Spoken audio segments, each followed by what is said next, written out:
Hi, and welcome back to Kickin' Crochet. Today I'm going to show you a couple of techniques for joining squares together. So granny squares are pretty easy to join together because they always have the stitching going all the way around. So anything worked in the round is going to be much easier to join than anything worked in rows. But I will show you a couple of things that can work for both.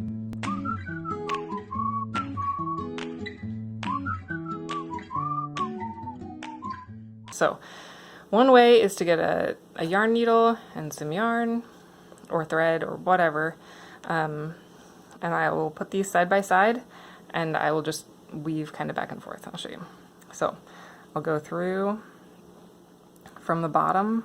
I'm going through both the loops of the stitch, and then on the other one I'll go through the bottom and then bring it up, and then again through the bottom. And I would normally use whatever color my squares are made out of for this, but I'm using a contrasting color just to make it obvious what I'm doing.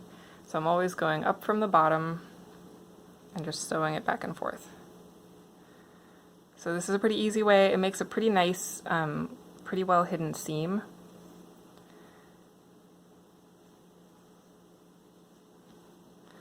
But it will show a little bit, so you can kind of tighten it up. Usually I would make it a little bit tighter as I go. So you do see the thread coming through a little bit, but it makes a nice flat seam. It'll be the same on the front and the back mostly. So that is a basic sewing. Some people also will sew it just using like a whip stitch, which means I'm going kind of up and around. I'll show you how that looks different. So I'm going down one side and up the other, and then I'll go back down this side and then up this side. So this one is a little more obvious than the other way of sewing. I'm going down this side and up the other. I'm going down this side and up this side. So you can see when I do it this way, I've got, well, I didn't make that tight, but you've got these loops that come around on each one instead of zigzagging back and forth like a braid. They're going over the top. So there's two different kind of sewing techniques you can do to join your squares together. You also can crochet them together in a couple of different ways. Let me undo this and I'll show you.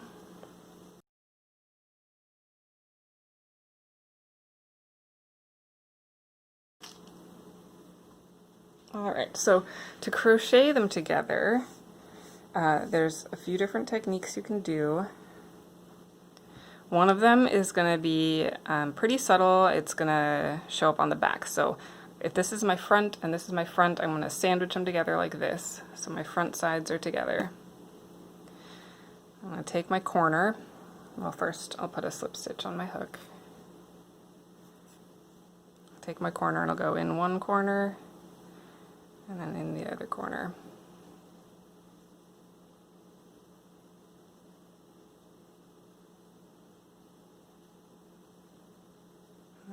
I'm going to slip stitch. So this is joining with a slip stitch.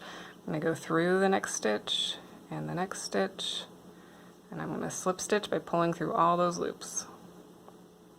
You don't want to make this too tight because then it'll make it harder to lay flat when you straighten it back out. I'm just slip stitching through all the stitches together. And these two squares aren't actually exactly identical.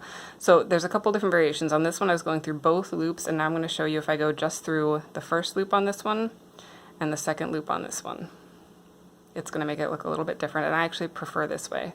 So first loop, second loop. So I'm leaving the two inside loops not sewn together, or not slip stitched together. And I'm skipping a stitch there. That's okay. Like I said, these ones are not exact. Okay. So now the back is going to look like that. So this is better for projects that are sided, have an obvious front and back. But now when I open this up, so this is the one where I went through all the loops, and you can see that it's pretty obvious, right? And this one, I went through only the outside loops, and it has a great edge. It shows just the inside loops, and it makes for a really great seam that you don't really see your seaming yarn. So I really like this way if I need it to be pretty hidden. So it's slip stitching through just the 2 outer loops. So the first loop on this one and the back loop on this one to make that really nice seam on the front. So that is slip stitching together. Now, sometimes I like how it looks when I've got like a ridge on the front. So this is what I did when I did the Autism Love blanket, is I single crocheted on the front. So now if this is my front and this is my front, I'm gonna leave them up and I'm gonna put the backs together. So for this one, I'm gonna again just insert into the corners, but now I'm gonna single crochet. And I am gonna go through all the loops for this one. A single crochet, and this is going to leave a bump on the top.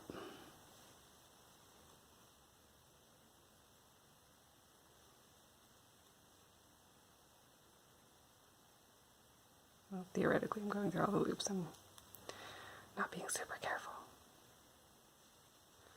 Okay, so this is single crocheting, and it leaves this textured ridge on the front. So that's kind of fun for like contrast color. You can have like you're joining with a contrast color, like in this. I actually kind of like this pink in this one. I think it's fun for baby blankets.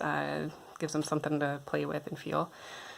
So that is one technique, and then there is one more that I wanted to show you, and then I will talk about joining things that don't have the same stitch count or joining to the sides of projects. So one more way you can do it, well, there's joining as you go, but I'm gonna, I think, make a separate video about that. But this one, I'm going to join here. So you can join with a mesh, and I could make this as big as I wanted. I'm going to do double crochet. So I chain 3, and then I'm going to yarn over and do a double crochet in this corner. So now they're joined together, and then I'm going to do a double crochet in the next stitch.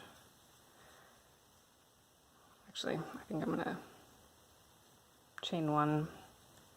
And you can play with this. You can do so many different things making meshes. And then I'm going to double crochet, skip 1 because I skipped 1 on the other side. So I could do triple crochets, I could do half double crochets, I could do single crochets. There's a lot of options when you're joining with mesh. You could do a whole bunch of crazy stitches in the middle if you want to, but this is just the general principle. You just want to, whatever you do, make it the same length on either side of your middle. So if I wanted to do more things in the middle here, I totally could, but since I'm doing double crochets, I want to make sure that it's the same on both sides. So this option leaves gaps, it leaves a mesh in the middle, which can be kind of fun. It's a different technique. I don't actually usually use this one, but I feel like it's a good one to have in your arsenal.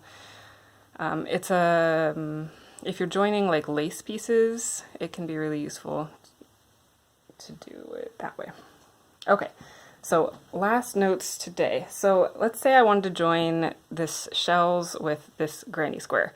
So the granny square has nice stitches here, and the shells has a side, which doesn't even have really obvious rows or anything, so it can be a little challenging. So what I usually do is I will line them up, and I'll find about the halfway mark, and I'll just stick a stitch marker in here.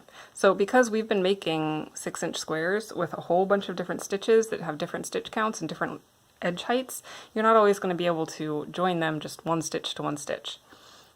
So when I have an edge, I will work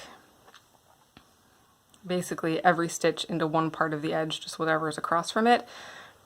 If I was doing, let's see, actually this was a good example because there are fewer puff chains than there are granny square chains. So I would do the same thing. I would line it up and I would put a stitch marker in the middle. And you can see that here I've got 1, 2, 3, 4, 5, 6, 7, 8, 9, 10, 11, and 1, 2, 3, 4, 5, 6, 7, 8, 9. So I have 2 more stitches over here than I do over here. So when I crochet this together, I'm going to start in the corner, just like I said. Actually, that corner.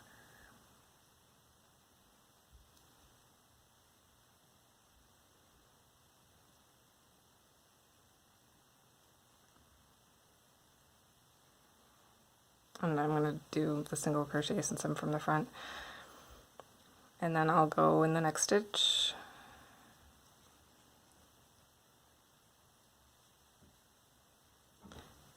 But I know that if I just go one by one, I'm going to end up with problems because I will end here on the pink and only here on the purple. So I'm going to have to modify that. So I think I'll do another one here regular. And then I need to use up another purple stitch. So I'm going to go through this purple one and then through the same one on this one. So I'm using one of my purple and leaving one of my lavender or whatever color that is. Okay, and then I'll do some more normal. I know I've got to use up one more of my purple stitches because I had 2 extra. So I usually just kind of wait until it looks like I'm getting off a little bit and then I'll use up the other one. So now this looks like a good place. These 2 are pretty well lined up and I've got 1 extra purple here. So I'm going to use it up now by going in the same stitch I just went into on the back. And if you're joining squares together for a big project, it's nice to try and keep the total number of stitches for each side the same, especially if you're going to put like an outside border on.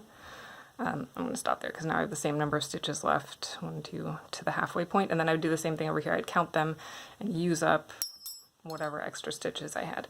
So now it's joined together and it still looks straight and nice, but I've used up those extra 2 stitches because they take up the same amount of room. They were just smaller stitches, so I had to use them up. So that is how I join things that have different stitch counts. These ones are actually slightly different sizes too, so that's a little funky, but that's okay. Alright, so I hope that was helpful. Practice these. I want you to pick whatever one you like best because next week I'm going to have you join a whole bunch of squares together to make a fun little bag with all of our sample squares. You could also choose to make a blanket or whatever you want. I was saving them up to do a blanket, but I have changed my mind. Okay, happy crocheting.